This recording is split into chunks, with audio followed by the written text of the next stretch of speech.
피고인 입정하십시오.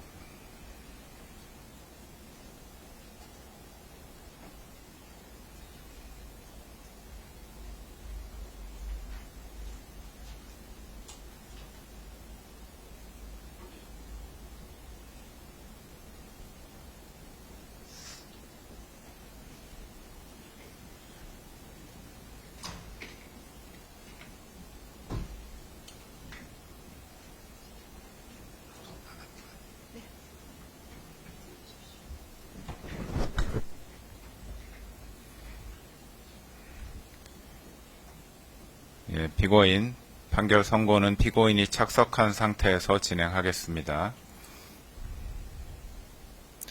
판결을 선고하겠습니다.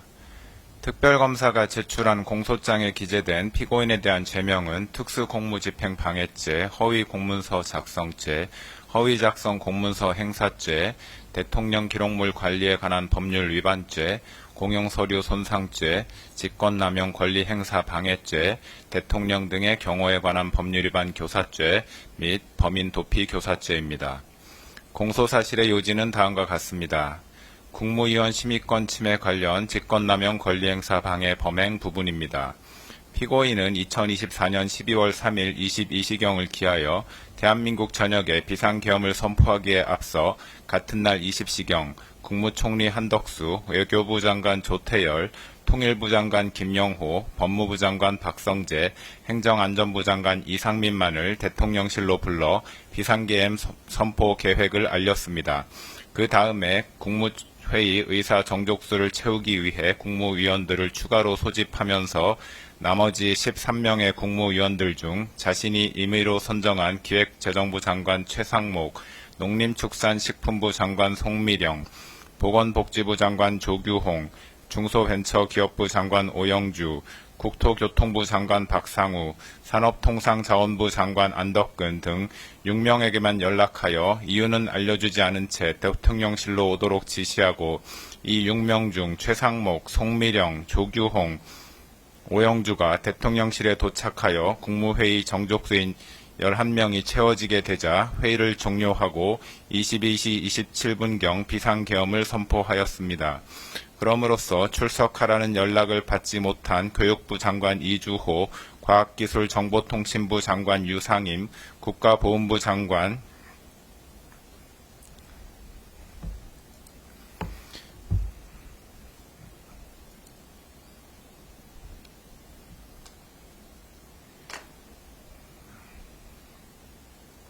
강정혜, 문화체육관광부 장관 유인촌, 환경부 장관 김환석, 고용노동부 장관 김문수, 해양수산부 장관 강도형 등 7명의 국무위원 및 대통령실에 미처 도착하지 못한 박상우, 안덕근 등 2명의 국무위원으로 하여금 국무회의에 출석하여 비상계엄 선포 및 계엄사령관 임명에 관한 심의를 할 수 없도록 함으로써 위 9명의 국무위원들이 국무회의에 출석하여 헌법 질서와 국민의 기본권에 중대한 영향을 미치는 계엄 선포 및 계엄 사령관 임명에 관해 심의할 권리의 행사를 방해하였다는 것입니다.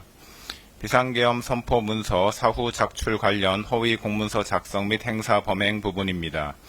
2024년 12월 3일 비상계엄 선포를 위해 국무위원 등이 모인 자리에서는 피고인이 국방부 장관 김용현으로부터 비상계엄의 선포를 보고받는 과정에서 국무총리 한덕수를 거치지 아니하였을 뿐만 아니라 피고인의 일방적 비상계엄 선포 후 대통령실 직원이 국무위원들에게 비상계엄 관련 문서에 서명을 요구하였지만 국무위원들이 서명을 거부하여 헌법상 대통령의 국법상 행위에 대한 문서주의 및 부서 제도가 기능하지 못하였습니다.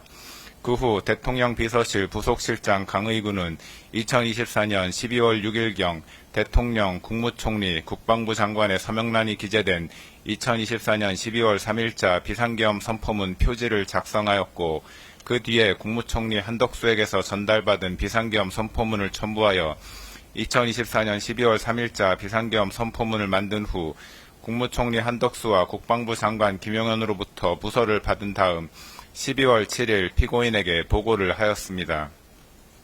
피고인은 이 비상계엄 선포문에 대통령란에 서명을 하여 강의구 부속실장에게 전달하였고 강희구 부속실장은 이 비상계엄 선포문을 대통령 비서실 부속실에 보관하였습니다.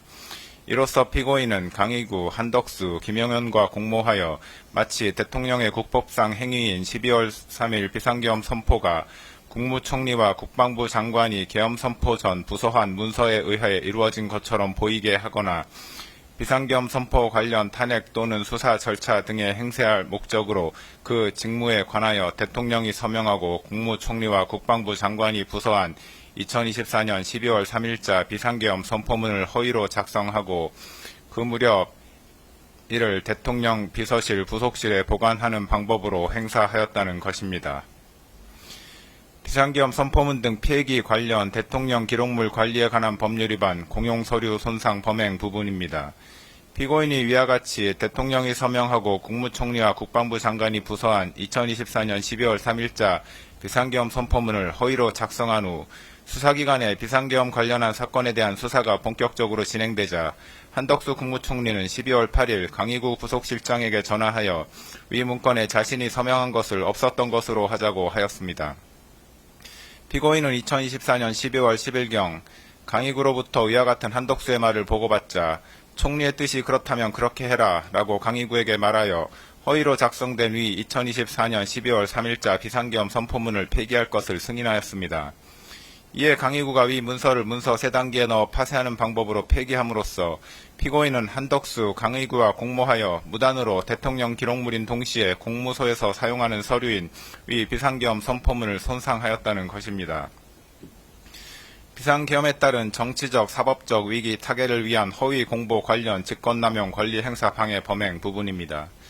2024년 12월 4일 비상계엄 해제 발표 이후 국회와 언론에서는 피고인의 비상계엄 선포 행위는 실체적, 절차적 요건을 갖추지 못한 것으로 위헌, 위법적 행위에 해당하고 탄핵 사유에 해당한다는 문제 제기가 지속되었고 검찰, 공수처, 경찰 등 수사기관이 피고인과 공범들에 대해 내란죄 등의 수사에 착수하였으며 나아가 야당 의원 191명이 대통령 탄핵 소추안까지 발의하는 상황에 이르는 등 국내외적으로 정치적, 사법적 위기에 처하게 되었습니다. 이에 피고인은 홍보수석실 해외 홍보비서관 겸 외신 대변인을 활용해 외신을 상대로 정당한 목적으로 적법한 절차에 따라 비상계엄을 선포하고 시행한 것처럼 거짓 홍보하여 국내외 부정적 여론을 무마하기로 마음먹고 2024년 12월 4일 오후경 해외 홍보비서관 겸 외신 대변인에게 전화하여 국회의원 과반수의 비상계엄 해제 요구 요건을 알고 있었지만 의원들의 국회 출입을 통제하지 않았다. 국회가 동의 여부를 판단할 수 있도록 국회의원의 본회의장 진입을 막지 않았다. 대통령으로서 헌정 파괴 세력으로부터 자유민주주의 헌법 질서를 지키기 위한 액션은 했지만 합헌적 틀 안에서 행동을 취했다. 현재 국정마비 상황을 일단 타개하고 질서를 회복하기 위한 것이 목표였다. 헌정질서 파괴의 뜻은 추호도 없었다. 라는 내용의 프레스 가이던스, 즉 PG를 작성하게 하고 이를 외신들에게 전파하도록 지시하였습니다. 그러나 피고인이 지시한 PG의 내용은 허위의 사실이므로 외신 대변인에게는 피고인의 지시를 따를 의무가 없었는데도 피고인은 대통령실에 대한 지휘 감독 권한을 남용하여 외신 대변인으로 하여금 피고인이 알려준 허위의 사실을 PG로 작성하게 한 후 이를 외신 기자들에게 전달하게 하였고 외교부 부대변인에게도 위 PG를 보내주어 외신 기자들에게 전달하게 하였습니다. 이로써 피고인은 대통령 비서실의 업무를 총괄하고 소속 공무원을 지휘 감독하는 권한을 남용하여 외신 대변인으로 하여금 의무 없는 일을 하게 하였다는 것입니다. 내란 수사 대비 관련 대통령 등의 경호에 관한 법률 위반 교사 범행 부분입니다. 2024년 12월 4일 비상계엄 해제 이후 검찰, 공수처, 경찰 등 수사기관이 내란 등 혐의와 관련하여 피고인과 국군 방첩사령관 여인형, 수도방위사령관 이진우, 육군 특수전사령관 곽종근 등에 대한 수사에 착수하였다는 사실이 대대적으로 언론에 보도되었습니다. 그러자 피고인은 2024년 12월 7일 군 사령관들에게 지급한 비화폰을 관리하는 경호처 차장 김성훈에게 전화하여 경호처의 비화폰 관리 담당자로 하여금 여인형, 이진우, 곽종근이 사용하는 비화폰 단말기의 통화 기록 등 정보를 수사기관이 볼 수 없도록 조치하게 하라고 지시하였습니다. 피고인으로부터 지시를 받은 김성훈은 같은 날 경호처에서 김모 지원본부장에게 전화하여 여인형, 이진우, 곽종근이 사용하는 비아폰 단말기의 통화기록 등 정보를 수사기관이 볼 수 없게 조치하라고 지시하였습니다. 이로써 여인형 등이 사용하는 비아폰 단말기의 통화기록 등 정보를 수사기관이 볼 수 없도록 하기 위하여 경호처 차장 김성훈으로 하여금 지원본부장을 상대로 직권을 남용하도록 교사하였다는 것입니다. 2024년 12월 30일자 체포 및 수색영장 등 재판 집행 관련 특수공무집행 방해, 직권남용 권리행사 방해 및 범인 도피 교사 범행 부분입니다. 2024년 12월 4일 비상계엄이 해제된 후 검찰, 공수처, 경찰에서는 내란 혐의와 관련하여 피고인 및 공범자들에 대한 수사에 착수하였습니다. 공수처는 2024년 12월 16일경부터 2024년 12월 26일경까지 피고인에게 출석 요구서를 3회 발송하였으나 피고인은 출석 요구에 응하지 아니하였고 결국 법원은 2024년 12월 30일경 피고인에 대한 체포영장과 수색영장을 발부하였습니다. 법원이 발부한 영장을 집행하기 위해 공수처는 2025년 1월 3일경 체포영장의 집행을 시도하였는데 피고인은 대통령 경호처장 박종준과 차장 김성훈 등에게 체포영장은 불법이므로 이에 응할 수 없다고 하면서 체포영장 등의 집행을 저지하라고 지시하였고 피고인으로부터 지시를 받은 경호처장 박종준과 차장 김성훈은 대통령 경호처 간부회의 등을 통해 대통령의 방침이라면서 이광우 경호본부장 등에게 피고인의 지시사항을 전달하고 군, 경, 병력동원 계획, 차벽 설치 계획 등을 수립하여 영장 집행을 물리적으로 저지하기로 모의하였습니다. 2025년 1월 3일 영장 집행이 개시되자 박종준, 김성훈 등은 대통령 경호처에 배속된 제55 경비단과 제33 군사경찰 경호대에 연락하여 병력 지원을 요청하고 대통령 경호처 소속 공무원 등을 동원하여 공관촌 1정문에서부터 대통령 관저 앞에 이르기까지 대형버스 등을 차벽으로 설치하여 삼중의 저지선을 구축하고 차벽 주변에 대통령 경호처 소속 공무원 등으로 하여금 인간 스크럼을 짜게 하는 등의 방법으로 영장 집행 담당 공무원 등의 대통령 관저 진입을 저지하고 그 과정에서 공수처 소속 검사, 수사관 등 영장 집행 담당 공무원을 가로막고 붙잡고 밀치는 등의 유형력을 행사하였습니다. 이로써 피고인은 박종준, 김성훈, 이광우와 공모하여 경호처 소속 공무원 등 인적 물적 자원을 동원하여 법원이 발부한 체포영장 등 재판의 집행 업무를 수행하는 공무원의 직무 집행을 방해하고 직권을 남용하여 경호처 소속 공무원 등으로 하여금 영장 집행 담당 공무원들에게 유형력을 행사하게 하는 등 의무 없는 일을 하게 하였으며 박종준, 김성훈, 이광우로 하여금 피고인을 도피하게 하도록 교사하였다는 것입니다. 2025년 1월 7일자 체포 및 수색영장 등 재판 집행 관련 직권남용 권리행사 방해 범행 부분입니다. 1차 체포영장의 집행 저지 이후 경호처장 박종준이 2025년 1월 10일경 특수공무집행 방해 등 혐의로 경찰 조사를 받는 과정에서 사직서를 제출하였고 사직서가 수리되어 김성훈 차장이 처장 직무대행직을 맡게 되었습니다. 공수처는 1차 체포영장 등의 집행이 무산된 이후 2025년 1월 7일 피고인에 대한 체포 및 수색영장을 다시 발부받아 2025년 1월 15일 영장 집행을 시도하였습니다. 공수처의 체포영장 등 집행에 응할 수 없다는 피고인의 기조는 경호처장 박종준의 사임으로 처장 직무대행이었던 김성훈과 경호본부장 이광우에게 계속하여 유지되었습니다.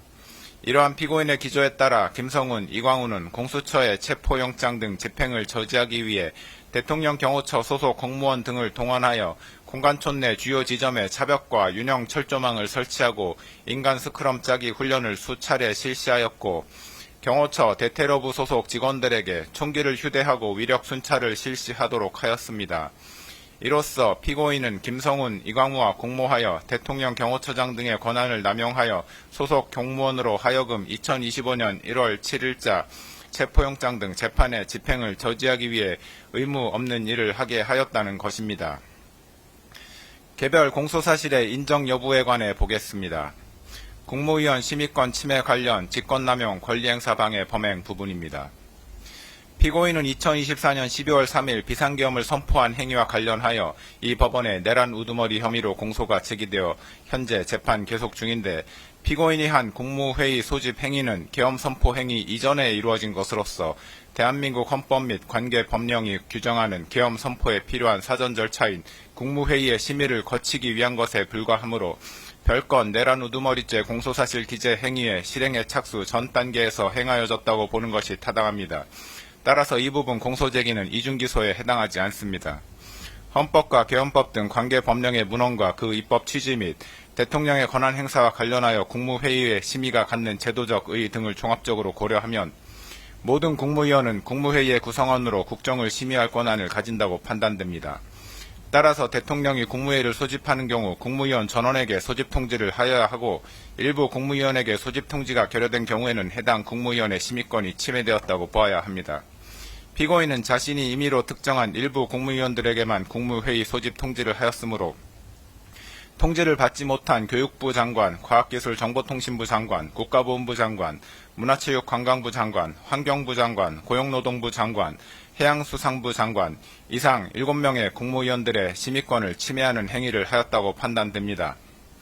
피고인은 비상계엄의 밀행성과 신속성의 요청에 기인하여 국무위원들 전체에 대한 소집 통지를 하지 못한 것이므로 통상의 국무회의와 달리 계엄 선포와 관련하여 일부 국무위원에게 소집 통지를 하지 못한 것에는 정당한 사유가 있다고 주장하나, 헌법과 관계 법령상 긴급한 경우에 그와 같이 소집 통지를 하지 않아도 무방하다는 취지의 예외 규정은 없습니다. 피고인이 주장하는 계엄 선포 사유, 즉 당시 야당이었던 더불어민주당의 다수의 고위공직자에 대한 탄핵 시도 내지 탄핵 소추안의 발의, 국가정보원의 선거관리위원회 시스템 점검 결과 등에 의하여 드러난 부정선거 의혹 해소, 국회의 2025년도 예산안 삭감에 따른 안보 공백 상황 초래 등을 고려하여 보더라도 피고인이 비상계엄 선포 이전에 국무위원 전원에 대한 소집 통지를 하지 못한 것을 정당화할 수 있을 정도로 긴급한 상황 하에 있었다고는 보기 어렵습니다.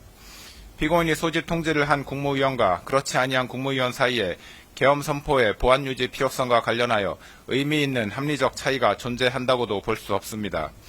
피고인은 계엄 선포 당시 국회 통제 등 물리적 조치를 수반하지 아니한 채 단지 국민들에게 국가안보 위기 상황, 야당에 의한 국정와비 상황 등의 현황 및 심각성을 알리기 위한 목적에 이른바 메시지 계엄을 선포하려고 한 것이었다고도 주장하는데, 피고인의 위와 같은 주장에 따르더라도 국무위원 전원에게 소집 통지를 하지 못할 정도로 긴급성과 밀행성이 요구되는 상황이 존재하였다고 보기 어렵습니다. 오히려 비상계엄과 같은 국가 긴급권을 행사할 경우 국가의 각 분야에 있어 비상 상황을 초래할 수 있고 다양한 분야에서 국민의 기본권을 침해할 소지가 있으므로 국가 긴급권 행사의 오남용에 따른 피해를 미연에 방지하기 위해 국정 각 분야의 보좌 및 심의를 담당하고 있는 국무위원 모두에게 국무회의의 소집을 통지할 필요성은 더욱 크다고 할 것입니다. 결국 피고인이 교육부 장관, 과학기술정보통신부 장관 등 7명의 국무위원들에 대한 국무회의 소집 통지를 하지 않아 해당 국무위원들이 국무회의에 참석하지 못하도록 한 행위는 직권을 남용하여 위 각 국무위원의 심의권을 침해한 행위에 해당하고, 이에 관한 피고인의 고의 역시 인정된다고 할 것이므로 이 부분 직권 남용 권리 행사 방해죄는 유죄로 인정됩니다. 다만 피고인이 이와 같이 국무위원 7명에 대하여 국무회의 소집 통지를 하지 않았던 것과 달리 기획재정부 장관, 농림축산식품부 장관, 보건복지부 장관, 중소벤처기업부 장관, 국토교통부 장관, 산업통상자원부 장관 이상 6명의 국무위원에게는 대통령실로 오도록 연락함으로써 소집 통지를 하였는데, 그중 대통령실에 늦게 도착한 국토교통부 장관과 산업통상자원부 장관은 국무회의에 참석하지 못하였습니다. 그런데 정부 조직법, 국무회의 규정 등 관계 법령에 의하더라도 국무회의 소집 통지에 관하여 그 통지의 구체적인 내용이나 방식 등을 제한하는 규정은 찾아볼 수 없고, 소집 통지를 한 국무위원 전원이 국무회의에 실제로 참석할 때까지 국무회의를 개최할 수 없다는 규정 역시 존재하지 않습니다. 따라서 대통령인 피고인이 국무회의의 안건인 비상계엄의 선포가 가지는 긴급성과 보안성을 고려하여 국무위원들에게 국무회의 개최 여부나 안건에 관한 언급 없이 단지 대통령실로 오도록 하는 방식으로 소집 통지를 하였다거나, 소집 통지를 한 국무위원들이 모두 도착하기도 전에 의사정족수에 해당하는 국무위원들이 출석한 즉시 국무회의를 개최하였다고 하더라도 미처 출석하지 못한 국무위원들에 대하여 그 심의권을 침해할 고의가 있었다거나, 국무회의의 소집 및 개최와 관련하여 관계 법령을 위반하였다고 단정하기 어렵습니다. 그렇다면 이 부분 공소사실 중 국토교통부 장관과 산업통상자원부 장관의 2명에 대한 공소사실은 범죄 증명이 없는 경우에 해당하여 무죄라고 할 것입니다. 다만 이 무죄 부분 공소사실은 그와 상상적 경합 관계에 있는 교육부 장관, 과학기술부, 정보통신부 장관 등 7명의 국무위원에 대한 심의권 침해 관련 각 직권남용 권리 행사 방해죄를 유죄로 인정하는 이상 따로 주문해서 무죄를 선고할 것은 아닙니다. 사후부서 관련 허위 공문서 작성 및 행사, 대통령 기록물 관리에 관한 법률 위반, 공용 서류 손상 범행 부분입니다. 이 부분 공소사실에 기재된 강희구 대통령실 부속실장이 작성한 문서는 비상계엄 선포라는 제목 아래에 2024년 12월 3일 22시 00분 부로 비상계엄을 선포한다는 내용이 기재되어 있고 그 밑에 대통령의 서명, 작성일자 2024년 12월 3일 국무총리와 국방부 장관의 부서로 구성되어 있습니다. 문서의 기재 형식과 내용에 비추어 보면 이 문서는 작성 권한 있는 공무원인 피고인이 서명의 방식으로 결재함으로써 성립된 문서에 해당합니다. 또한 이 문서는 2024년 12월 3일 비상계엄 선포 전에 일부 국무위원들에게 배포되었던 부서문이 첨부되지 않은 비상계엄 선포문과는 별개의 독립된 역할과 성격을 가진 문서로서 비상계엄 선포문과 함께 계엄 선포와 관련하여 작성되는 문서에 해당한다고 판단됩니다. 이러한 문서의 기재 형식과 내용, 과거 비상계엄 선포와 관련하여 작성되었던 문서와의 형식적, 내용적 유사성, 관련자들의 진술 내용 등을 종합하여 보면 강희구 부속실장은 12.3 비상계엄이 헌법 제82조에서 정한 비상계엄 선포를 위한 절차적 요건을 갖추었다는 점을 증명하기 위하여 문서를 기한하였고 피고인 스스로도 이 문서가 비상계엄 선포에 관하여 국무총리와 관계 국무위원회 부서를 받은 문서라는 점을 인식하면서 문서에 서명하였다고 할 것이므로 위 문서는 피고인이 그 직무에 관하여 작성한 공문서라고 보는 것이 타당합니다. 그런데 이 문서는 실제로 2024년 12월 6일에 양식이 작성되어 12월 7일에 피고인의 서명이 이루어졌는데도 불구하고 그 내용은 마치 2024년 12월 3일 작성되어 대통령 및 관계 국무위원회 서명이 이루어진 것처럼 기재되어 있으므로 그 자체만으로도 이미 허위의 공문서에 해당합니다. 또한 이 문서의 내용은 대통령인 피고인이 비상계엄 선포 당일인 2024년 12월 3일 관계 국무위원인 국방부 장관과 국무총리의 부서 및 피고인의 결재를 거쳐 문서로서 계엄을 선포한 것처럼 기재되어 있는데 실제로는 피고인이 계엄을 선포하기 전에 관계 국무위원회 부서가 이루어지지 않았으므로 이 점에서도 이 문서의 내용은 허위입니다. 피고인은 강희구 부속실장이 가져온 위 문서를 보고 서명을 하였고 서명 당시 문서에 기재된 작성 및 결재 일자와 실제 작성 및 결재 일자가 상이하다는 점 및 계엄 선포 전에 관계 국무위원회 부서가 이루어지지 않았는데도 불구하고 위 문서에 마치 계엄 선포 전에 국방부 장관과 국무총리의 부서가 이루어진 것처럼 기재되어 있다는 점을 명확히 인지하면서 문서에 서명하였으므로 허위 공문서 작성죄 고의가 있었다고 충분히 인정됩니다. 또한 피고인은 향후 비상계엄 선포 요건이 문제가 될 경우 등에 대비하여 비상계엄에 관하여 헌법 제82조에서 정한 문서 주의 및 부서제도 요건을 갖추었다는 점을 증명하기 위한 문서로 사용할 목적으로 위 문서에 서명하였다고 보이므로 문서를 행사할 목적도 있었다고 인정됩니다. 결국 피고인에 대한 허위 공문서 작성죄 공소사실은 유죄로 인정됩니다. 허위 작성 공문서 행사죄에 관하여 봅니다.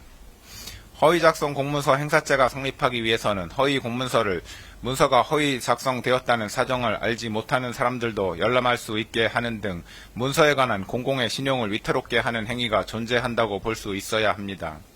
그런데 강희구 부속실장은 2024년 12월 7일 작성한 부서문서에 대한 서명이 완료된 후 이를 자신의 사무실 책상 서랍 안에 보관하였다가 한덕수 국무총리에게서 폐기 요청을 받고서 피고인에게 이를 보고한 후 2024년 12월 10일 폐기하였습니다. 강희구 부속실장은 그동안 이를 다른 사람에게 제시하거나 외부에 공고 내지 제출하는 등의 행위는 하지 않았던 것으로 보입니다. 이러한 사정만으로는 위 문서가 허위 작성되었다는 사정을 알지 못하는 다른 사람들이 해당 문서를 열람할 수 있는 상태에 있었다고는 볼 수 없으므로 문서에 관한 공공의 신용을 위태롭게 하는 행위가 존재하였다고 보기 어렵습니다. 따라서 이 부분 공소사실은 범죄 증명이 없어 무죄라고 판단됩니다. 대통령 기록물 관리에 관한 법률 위반죄 및 공용서류 손상죄 부분입니다. 대통령 기록물 관리에 관한 법률 제2조 제1호는 대통령 기록물을 대통령의 직무 수행과 관련하여 대통령 등의 기관이 생산, 접수하여 보유하고 있는 기록물이라고 정의하고 있습니다.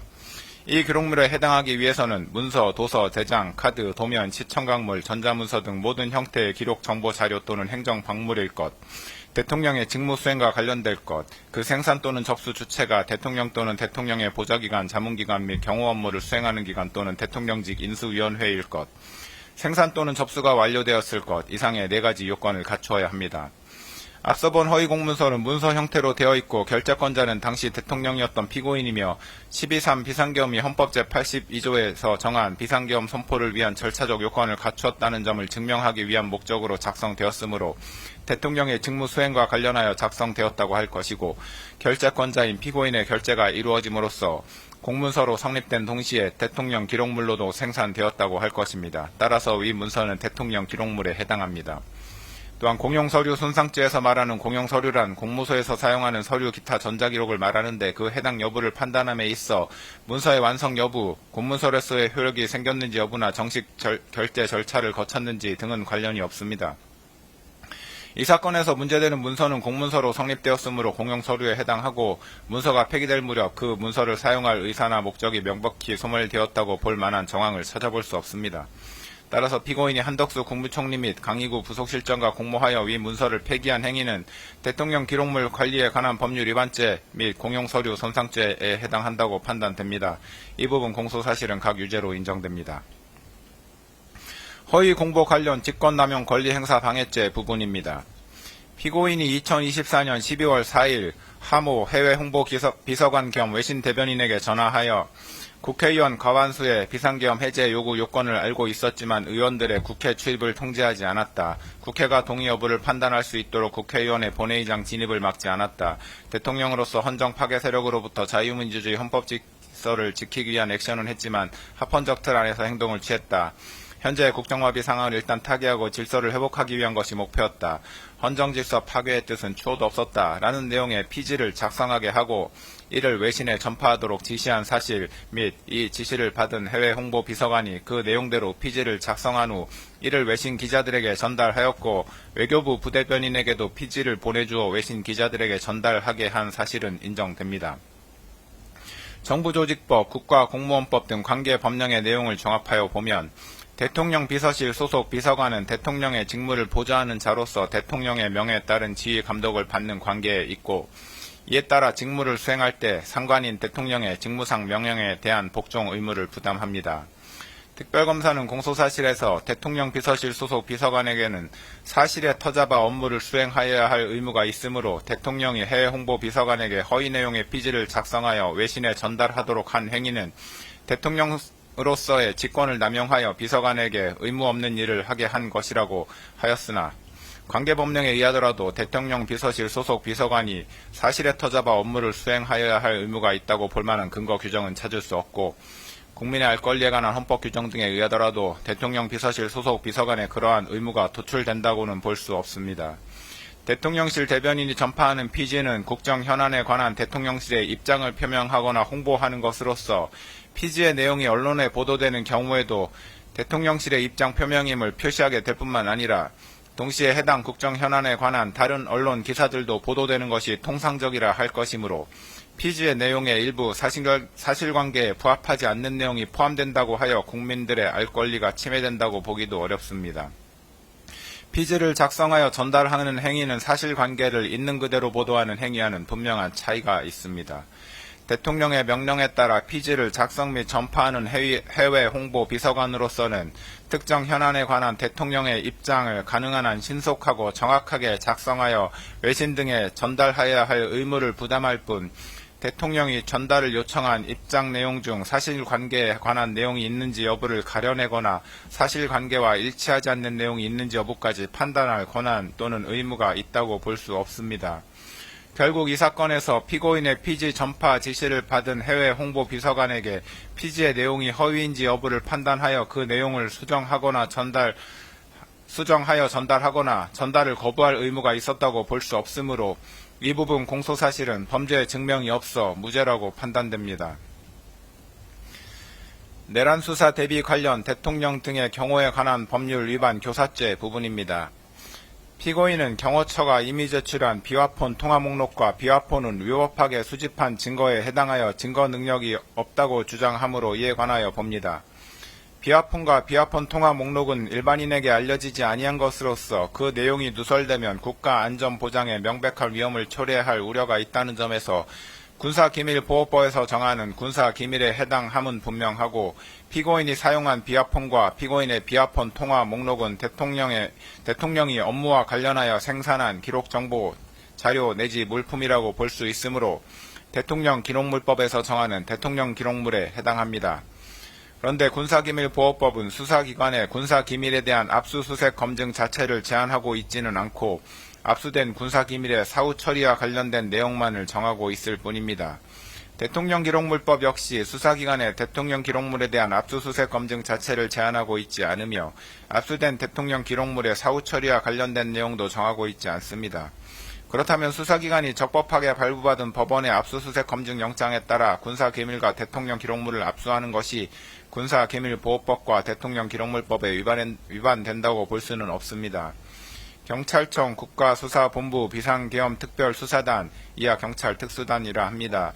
은 2025년 4월 9일 서울 서부지방법원 판사에게서 적법하게 압수수색 검증 영장을 발부받아 경호처와 협의를 거친 후 경호처가 소유, 소지 또는 관리하는 비화폰 및 비화폰 통화 목록을 압수하였고, 압수 이후 군사기밀보호법에서 정한 군사기밀의 사후관리 규정을 위반하였다는 사정도 보이지 아니하므로 경호처가 경찰 특수단에 이미 제출한 비화폰 및 비화폰 통화 목록은 위법하게 수집된 증거에 해당하지 않습니다. 김성훈 경호처 차장의 직권남용에 관하여 봅니다. 국방부는 2024년 12월 6일 곽종근 특수전 사령관, 이진우 수도방위 사령관, 여인영 방첩사령관에 대하여 직무정지 처분을 하였는데, 경호처장이 위 군사령관들에 대한 암호자재 취급 인가를 해제하지는 않았으므로 군사령관들에 대한 암호자재 취급 인가 자체는 여전히 유효하였다고 보입니다. 따라서 직무정지된 군사령관들이 곧바로 경호처의 비화폰을 반납하지 아니하였다고 하여 그 자체가 보안사고에 해당한다고 해석할 수는 없습니다. 김성훈 차장은 피고인과 군사령관들에 대한 수사가 본격적으로 시작되자 비화폰이 수사기관에 압수될 경우 피고인과 군사령관들 사이의 통화 기록이 확인될 것을 염려한 나머지 보안사고에 해당한다고 하면서 김모 지원본부장에게 비화폰 내 통화 기록 삭제 및 수사기관이 비화폰을 열어보지 못하도록 하는 조치를 할 것을 지시하였습니다. 김성훈 차장의 이러한 지시는 내란 우두머리 혐의 등으로 수사를 받고 있던 피고인의 사적 이익을 추구할 목적에서 이루어졌고, 더욱이 지원본부장으로부터 그러한 조치가 증거인멸에 해당할 수 있다는 점을 여러 차례 보고받았으면서도 보안 조치를 종용하였는데, 이는 수사기관의 적법한 수사활동을 방해하는 것입니다. 따라서 김성훈 차장은 국가공무원으로서 업무를 수행함에 있어 법령을 준수하여야 할 의무를 위반하였다고 판단됩니다.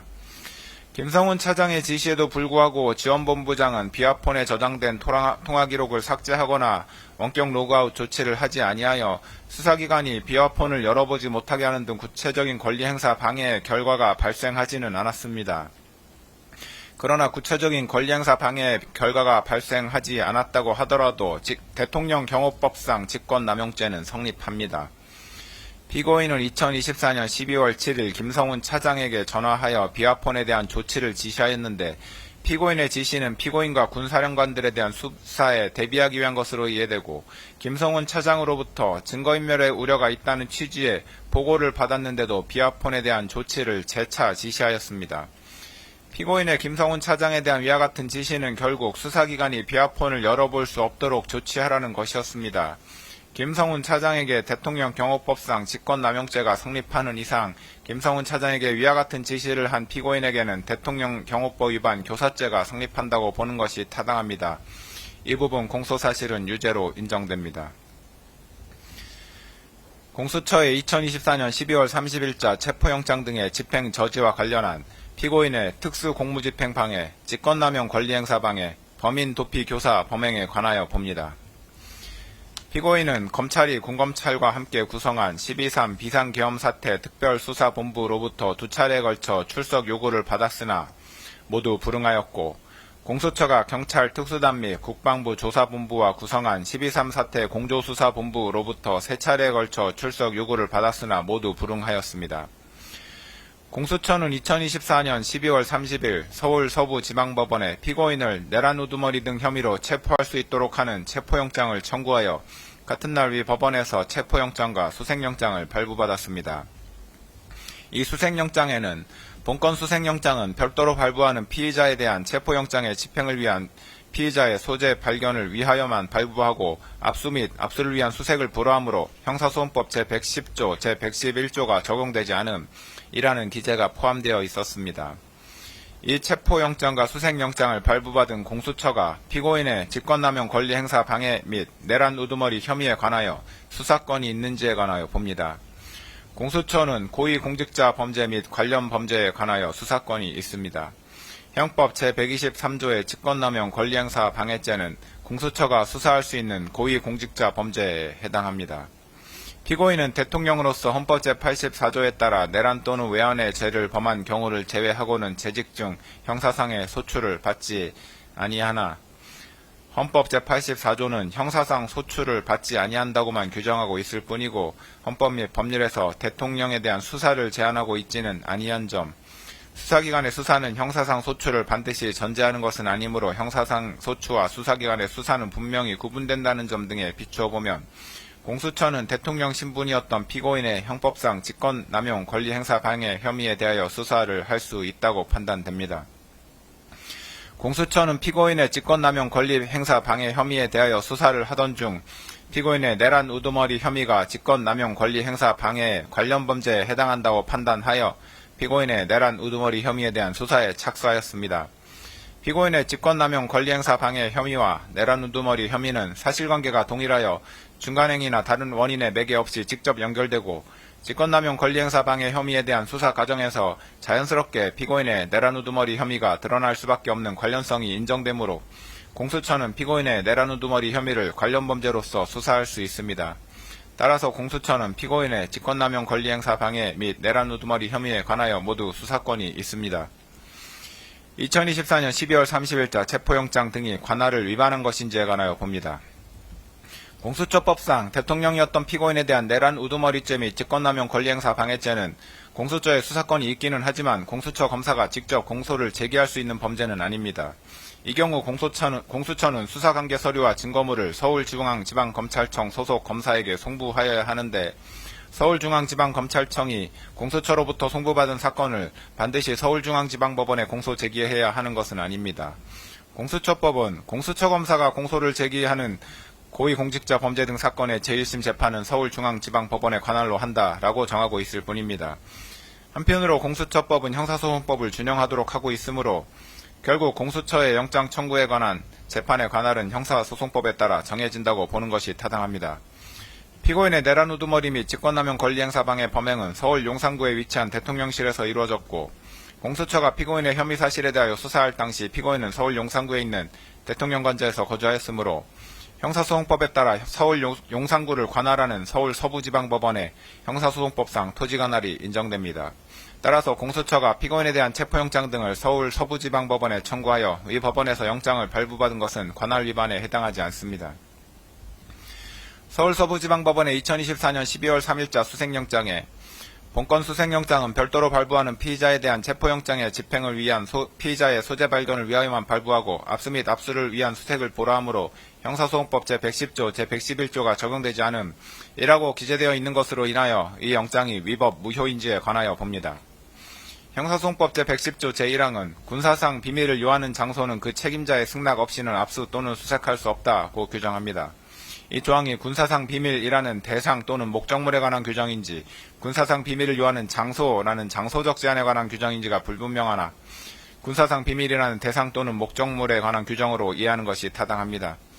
그렇다면 군사상 비밀은 물건의 발견을 목적으로 하는 수색의 경우에는 위 조항에 따라 책임자의 승낙이 없이는 수색을 할 수 없지만 군사상 비밀을 요하는 장소에서 피의자를 체포하기 위한 수색의 경우에는 위 조항이 적용되지 않는다고 해석해야 할 것입니다. 나아가 위 조항은 수사기관의 압수 또는 수색과 같은 대물적 강제처분에 관한 것이므로 체포와 같은 대인적 강제처분에 있어서는 적용되지 않음이 분명합니다. 그렇다면 군사상 비밀을 요하는 장소에서 피의자를 체포하기 위한 수색 및 그에 따른 체포에 관하여는 형사소송법 제110조가 적용되지 않으므로 책임자의 승낙이 없었다고 하더라도 위법하다고 볼 수 없습니다. 서울 서부지방법원 영장 담당 판사가 일부 기각 취지를 밝히면서 형사소송법 제110조, 제111조가 적용되지 않음이라고 기재하였더라도 이와 같은 내용이 새로운 법률적인 효과를 발생시키는 것은 아닙니다. 그렇다면 설령 형사소송법 제110조가 장소적 제한에 관한 규정에 해당하기 때문에 군사상 비밀을 요하는 장소에서 피의자를 체포하기 위한 수색의 경우에도 책임자의 승낙을 받아야 한다고 해석하더라도 수색영장에 기재된 형사소송법 제110조, 111조가 적용되지 않음이라는 내용은 무익적인 기재사항에 불과하다고 보아야 할 것이므로 그 부분을 제외한 나머지 부분에 관하여 수색영장은 여전히 유효하다고 판단됩니다. 결국 이 수색영장은 헌법과 법률 정에 위배되지 아니하므로 유효한 영장이라고 할 것입니다. 대통령 관저를 포함한 공관촌이 형사소송법 제110조 제1항에서 정하는 군사상 비밀을 요하는 장소임은 분명하고 그 책임자는 박종준 경호처장이었습니다. 박종준 경호처장은 공수처가 2024년 12월 30일자 체포영장 등의 집행을 위하여 2024년 12월 31일과 2025년 1월 1일에 경호처에 협조 요청 공문 및 허가 요청 공문을 보낸 데 대하여 아무런 답변을 하지 않았고 2025년 1월 3일 공수처가 위 체포영장 등을 집행하는 과정에서는 형사소송법 제110조를 이유로 영장 집행에 대한 승낙을 거부하였습니다. 그런데 군사상 비밀을 요하는 장소에서 피의자를 체포하기 위한 수색 및 그에 따른 체포에 관해서는 형사소송법 제110조가 적용되지 않으므로 책임자의 승낙이 없다고 하더라도 체포영장 집행을 위한 수색 및 체포가 위법하다고 볼 수 없습니다. 설령 형사소송법 제110조가 적용되어 책임자인 경호처장의 승낙이 필요하다고 해석하더라도 같은 조 제2항에 따라 해당 장소의 책임자는 국가에 중대한 이익을 해하는 경우를 제외하고는 승낙을 거부하지 못하는데 국회에서 탄핵소추가 의결되어 대통령으로서의 권한 행사가 정지되어 있었던 피고인을 내란 우두머리 및 직권남용 권리행사 방해 혐의로 체포하는 것이 국가에 중대한 이익을 해하는 경우에 해당한다고 볼 수는 없으므로 책임자인 경호처장은 영장 집행을 승낙하였어야 할 것입니다. 따라서 경호처장의 수색영장 집행 승낙 거부는 형사소송법 제110조 제2항을 위반한 것으로 그 효력이 없다고 보아야 하므로 어떻게 보더라도 공수처가 경호처장의 승낙 없이 2024년 12월 30일자 체포영장 등의 집행에 나아간 것은 적법합니다. 공수처는 2025년 1월 3일 오전에 공관촌에 도착하여 2024년 12월 30일자 체포영장 등을 집행함에 있어 영장을 박종준 경호처장, 김성훈 차장, 이광우 경호본부장 등에게 지시하였고 박종준, 김성훈, 이광우 등은 이를 모두 확인하였습니다. 비록 공수처가 당시 공관촌 제1정문 앞에 나와있던 도모 변호사에게 체포영장 등을 제시하지는 않았던 것으로 보이나 당시의 변호사는 이 사건에 관한 피고인의 변호인이 아니었으므로 공수처가 피고인의 변호인 조력권을 침해하였다거나 영장 집행이 위법하였다고 볼 수 없습니다. 2024년 12월 30일자 체포영장 등에 기재된 수색장소는 대통령 관저가 있는 서울 용산구 한남대로의 특정한 한 개의 집원뿐이었는데 공수처는 2025년 1월 3일에 체포영장 등을 집행함에 있어 대통령 관저 외곽 1정문 지역을 지나 영장에 기재된 수색장소에 이르기까지 영장에 기재된 집원 외의 집원에 해당하는 지역들을 지나갔습니다. 수색이란 물건 또는 사람을 발견하기 위하여 일정한 장소나 물건, 사람의 신체를 뒤지는 강제 처분을 의미하므로 수색 장소로 이동하는 행위를 수색이라고 볼 수는 없고 수색영장의 집행을 위하여 수색 장소로 이동하는 행위는 압수수색영장의 집행에 필요한 처분으로서 허용됩니다. 다만 집행의 목적을 달성하기 위한 필요 최소한도의 범위 내에서 그 수단과 목적에 비추어 사회통념상 상당한 행위여야 하는데 당시 공수처가 영장에 기재된 수색장소로 이동하기 위해서는 대통령 관저 외곽 1정문 지역 등을 지날 수밖에 없었고 영장 집행 담당 공무원 등이 수색장소로 이동하였던 것 외에 수색장소에 기재되지 아니한 곳에서 수색행위를 하였다는 정황은 보이지 않습니다. 따라서 영장 집행 담당 공무원 등이 수색장소로 이동하기 위하여 수색영장에 기재되지 아니한 다른 지역을 통과한 행위는 수색영장 집행에 필요한 처분에 해당하여 적법합니다. 2024년 12월 30일자 체포영장 등을 집행하는 과정에서 영장 집행 담당 공무원 등은 공관촌 내에서 사진 또는 동영상을 촬영하여 체증을 하였습니다. 공관촌이 군사기지 및 군사시설 보호법에서 정하고 있는 군사기지 또는 군사시설에 해당함은 분명합니다. 그런데 대통령 관저의 주둔지 부대장인 제55 경비단장은 수사기관에서 영장집행 담당 공무원 등의 출입을 허가하였다고 진술하였습니다. 또한 군사기지법에 따르면 군사기지 또는 군사시설의 촬영은 허용되지 않지만 관련 법조문 해석상 수사기관이 수색영장의 집행에 필요한 처분으로서 촬영을 하는 것이 전면 금지된다고 볼 수는 없고 목적 달성에 필요 최소한의 범위 내에서 허용된다고 보입니다. 체증 영상 및 사진을 촬영한 주체는 수사기관이고 촬영 목적도 범죄수사 및 재판 과정에서 증거로 사용하기 위한 것이었던 것으로 보이며 이로 인하여 군사기지 및 군사시설 보호에 어떠한 장애가 발생한 것으로 보이지도 않습니다. 체증 영상 및 사진의 공관촌의 전체적인 구조, 구체적인 경호 계획 등과 같은 높은 수준의 보안을 요하는 군사상 비밀이 촬영되지도 않았습니다. 이러한 사정들에 비춰보면 체증 영상 및 사진은 목적 달성을 위한 필요 최소한의 범위 내에서 촬영된 것으로 보이므로 군사기지법을 위반하였다고 볼 수 없습니다. 결국 영장집행 담당 공무원 등의 2024년 12월 30일자 체포영장 등 집행은 적법하였고 이 과정에서 촬영되고 이후 편집된 체증 자료 및 이러한 체증 자료를 제시하고 관련자들을 신문한 결과를 기재한 진술조서 등은 모두 적법하게 수집한 증거로 판단됩니다. 2024년 12월 30일자 체포영장 집행 전에 박종준 경호처장은 김성훈 차장, 경호처 각 본부장, 경찰관리관, 군사관리관 등과 함께 간부회의를 하면서 체포영장 등의 집행에 응할 수 없다는 방침을 밝혔고 김성훈 차장, 이광우 경호본부장 등과 함께 관저지역 침투에 대비하여 1, 2, 3차에 걸쳐 차벽을 설치한다는 내용의 차벽 설치 계획을 수립하고 차벽을 설치하였으며 제55 경비단, 제33 군사경찰 경호대 병력을 동원하라는 지시를 하였습니다. 이후 2025년 1월 3일 오전에 공수처에서 2024년 12월 30일자 체포영장 등을 집행하기 위해 공관촌 1정문에 도착한 후 1정문을 밀어서 공관촌 내부로 진입하자 박종준 경호처장은 김성훈 차장과 이광우 경호본부장에게 영장집행 담당 공무원 등의 공관촌 내 진입을 차단하라고 지시하였습니다. 박종준 경호처장 등의 지시에 따라 경호처 소속 공무원들은 차벽 설치 계획에 따라 마련된 1차, 2차, 3차 저지선에서 영장집행 담당 공무원 등에게 유역력을 행사하며 영장집행을 저지하였습니다. 결국 그날 영장집행에 나아갔던 공수처 검사들과 담당 공무원 등은 영장집행을 중단하고 복귀하였습니다. 이와 같이 박종균 경호처장, 김성훈 차장, 이광우 경호본부장은 이 부분 공소사실 기재 범행을 사전에 공모하였고 이러한 공모에 따라 영장집행 담당 공무원 등이 2024년 12월 30일자 체포영장 등을 집행하지 못하도록 경호처 소속 공무원들을 지휘하여 경호처 소속 공무원들이 영장집행 담당 공무원 등에게 유역력을 행사하도록 한 사실이 인정됩니다. 그리하여 박종준 경호처장, 김성훈 차장, 이광우 경호본부장은 공수처의 2024년 12월 30일자 체포영장 등의 집행을 방해하고 직권을 남용하여 경호처 소속 공무원들에게 의무 없는 일을 하게 하였으며 벌금형 이상의 범죄를 저지른 피고인을 도피하도록 한 것으로 판단됩니다. 특별검사는 공소사실에서 김신 경호처 가족경호부장도 박종준 경호처장 등과 공모하여 이 범행을 한 것으로 기재하였으나 가족경호부장의 지위에 있었던 김신은 본부장급이 참여하는 간부회의에 참석하지 않았던 것으로 보이고 가족데스크에 추가로 비치되었던 3단본과 케이블 타이의 비치를 자신이 지시하지도 않은 것으로 보이는 점 등에 비춰보면 제출된 증거만으로는 김신이 박종준 경호처장 등과 이 부분 범행을 공모하였다고 인정하기 어렵습니다. 피고인은 2024년 12월 3일 비상계엄을 선포하고 그 다음날 비상계엄을 해제한 이후 공수처, 경찰청 국가수사본부, 검찰 등 수사기관이 대통령 관저에 대한 압수수색을 할 것을 염려하여 2024년 12월 8일 국방부 장관 공관에 대한 경찰 특수단의 압수수색영장 집행 당시 김성훈에게 압수수색에 응하지 말라고 지시하고 경찰 특수단 소속 수사관이 국방부 장관 공관에 출입한 사실을 보고받아 알게 되자 박종준 경호처장을 크게 질책하였습니다. 피고인은 비상계엄 해제 이후부터 줄곧 자신에 대한 수사기관의 수사에 불만을 가지면서 수사에 협조할 의사가 없음을 박종준 경호처장, 김성훈 차장 등에게 여러 차례 밝혔고 이러한 피고인의 입장은 공수처의 2024년 12월 30일자 영장집행 당시에도 유지되었습니다.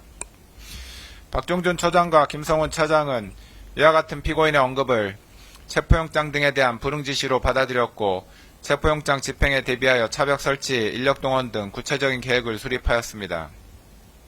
피고인은 박종준 처장과 김성훈 차장으로부터 영장집행 담당 공무원 등이 2024년 12월 30일자 체포영장 등을 집행하기 위하여 공관촌에 진입하는 과정, 이를 경호처 소속 공무원들이 저지하는 과정, 공수처 검사와 박종준 처장이 협의하는 과정 등 전반적인 2024년 12월 30일자 체포영장 등의 집행 과정을 보고받았고, 공수처 검사가 이정문을 확인하지 못하도록 하는 등 공수처의 2024년 12월 30일자 체포영장 등 집행에 불응하겠다는 입장을 보였습니다.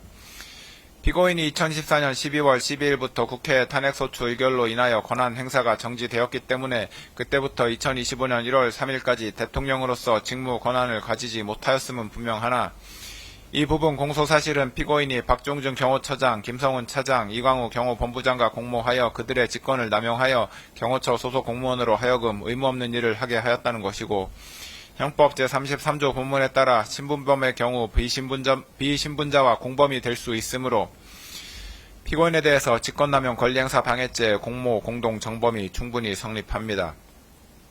따라서 피고인에 대한 이 부분 특수공무집행 방해죄, 직권남용 권리행사 방해죄, 범인도피 교사죄의 공소사실은 모두 유죄로 인정됩니다. 2025년 1월 7일자 체포영장 등의 집행과 관련한 피고인의 직권남용 권리행사 방해 범행에 관하여 봅니다. 공수처는 2024년 12월 30일자 체포영장 등의 유효기간이 만료되자 2025년 1월 6일 서울 서부지방법원에 피고인에 대한 체포 및 수색영장을 다시 청구하여 1월 7일에 이를 발부받았습니다. 이후 공수처는 2025년 1월 15일에 이 체포영장 등을 집행하였습니다. 2025년 1월 7일자 체포영장 등을 집행하는 과정에서도 영장집행 담당 공무원 등은 사진 또는 동영상을 촬영하여 체증을 하였는데, 앞서 본 바와 같은 이유로 이러한 체증 영상 및 이를 제시하고 관련자들을 신문한 결과를 기재한 진술조서 등도 위법하게 수집된 증거에 해당하지 않습니다. 공수처는 2025년 1월 7일자 체포영장을 집행함에 있어서 당시 박종준 경호처장의 사직으로 인하여 경호처장 직무 대리로서 책임자의 지위에 있었던 김성훈 차장의 영장 집행에 관한 승낙을 받지 아니하였고, 영장 집행을 위하여 영장에 기재된 수색장소 이외의 지역들을 통과하였는데, 앞서 본 바와 같은 이유로 이러한 사정들로 인하여 영장 집행이 위법하였다고 볼 수는 없습니다.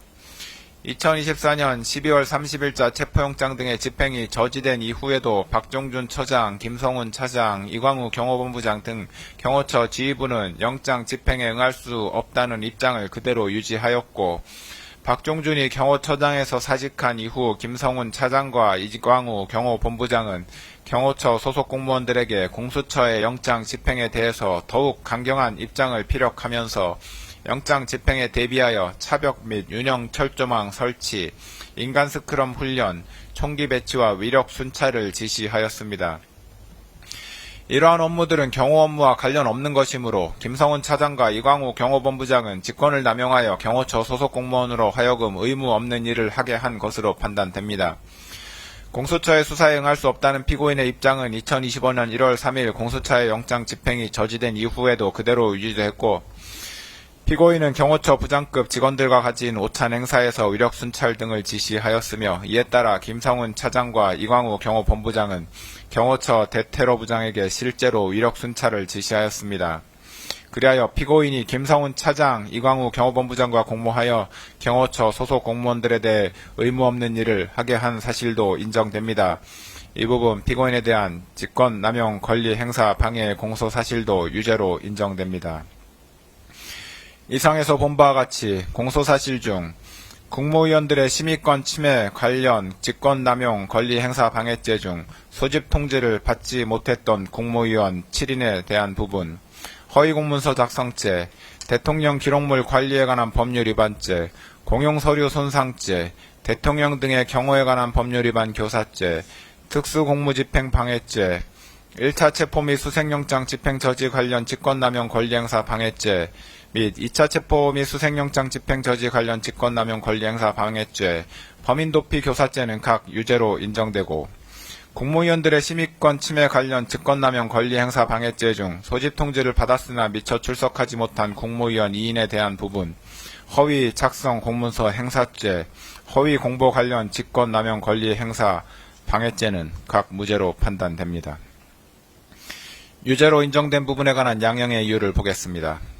유죄로 인정된 범죄들은 일부 상상적 경합범 관계 및 실체적 경합범 관계에 있으므로 형법에 따라 형법과 관련 법률에 따라 법률상 처단형의 범위를 산정하면 피고인에 대하여 징역 1개월 이상, 징역 11년 3개월 이하의 형을 선고할 수 있습니다.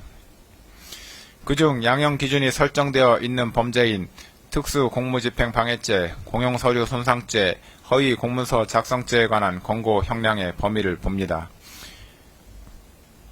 이 사건 특수공무집행방해죄는 제1유형인 공무집행방해, 직무강요에 해당하고 가중요소에 해당하는 특별가중요소로서 비난할 만한 범행동기, 단체 다중의 위력을 보이거나 위험한 물건을 휴대한 경우, 공무방해의 정도가 중한 경우가 있으므로 특별 조정된 가중 영역에 해당하여 권고형의 범위는 징역 1년에서 6년이 됩니다.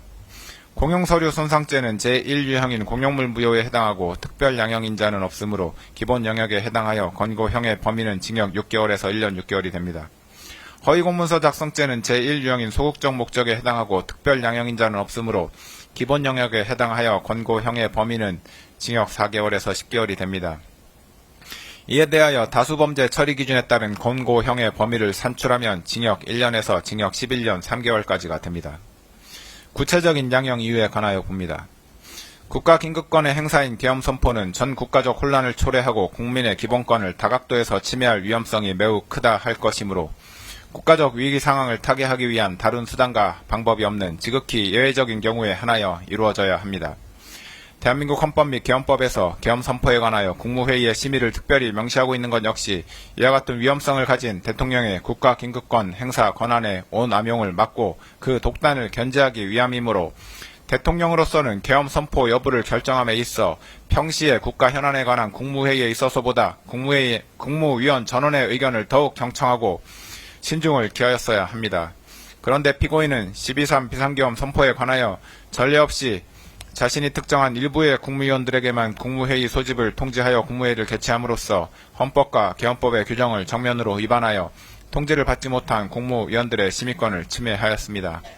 피고인은 이에 그치지 않고 더 나아가 계엄 선포에 관하여 헌법에서 정한 국무총리 및 관계 국무위원회 사전 부서가 적법하게 이루어진 것처럼 허위로 문서를 작성하는 데 가담하였고 이후 대통령 기록물이자 공용서류에 해당하는 이 문서를 적법한 절차에 의하지 않고 임의로 폐기하였습니다.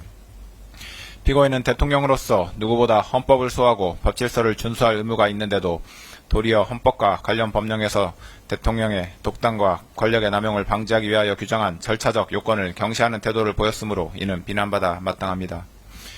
한편 피고인은 대통령으로서 법질서를 존중할 의무를 부담하는데도 이를 저버린 채 비상계엄 선포와 관련한 범죄 혐의로 수사를 받는 과정에서 경호처 소속 공무원들을 이용하여 자신에 대한 수사기관의 적법한 영장 집행을 저지하거나 증거인멸을 시도하였습니다. 특히 피고인은 자신이 대통령으로서 가지는 막강한 영향력을 남용하여 경호처 소속 공무원들로 하여금 적법한 영장 집행을 저지하게 하였는데 이는 일신의 안위와 사적인 이익을 위하여 대한민국에 충성하는 경호처 소속 공무원들을 사실상 사병화한 것입니다. 이와 같은 공무집행 방해 범행은 정당한 공권력 행사를 무력화시키고 국가의 법질서 기능을 저해하는 중대한 범죄에 해당하는 점, 피고인이 범행에 이르게 된 경위, 구체적인 범행 내용 등에 비춰보면 피고인의 죄질이 매우 좋지 아니합니다. 그런데도 피고인은 이 사건 범행에 관하여 납득하기 어려운 변명으로 일관하면서 자신의 잘못을 반성하는 태도를 전혀 보이고 있지 아니합니다. 이와 같은 점들에다가 당시 대통령이었던 피고인의 이 사건 범행으로 인하여 훼손된 법치주의를 바로 세울 필요성이 있는 점 등을 더하여 볼 때 피고인에게는 그 죄책에 상응하는 엄중한 처벌이 필요합니다.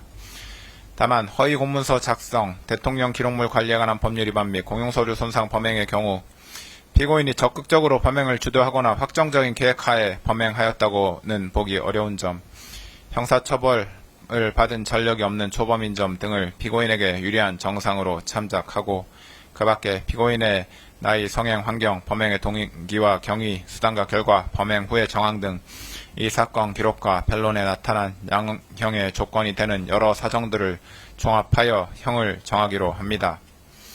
이상의 이유로 다음과 같이 판결을 선고합니다. 피고인 일어서십시오. 주문. 피고인을 징역 5년에 처한다. 이 사건 공소사실 중 허위 작성 공문서 행사의 점 및 허위 공보 관련 직권남용 권리 행사 방해의 점은 각 무죄. 피고인은 이 판결에 불복이 있으면 오늘부터 7일 이내에 이 법원에 항소장을 제출하여 항소할 수 있습니다. 이상으로 판결 선고를 마쳤습니다. 피고인은 퇴정하십시오.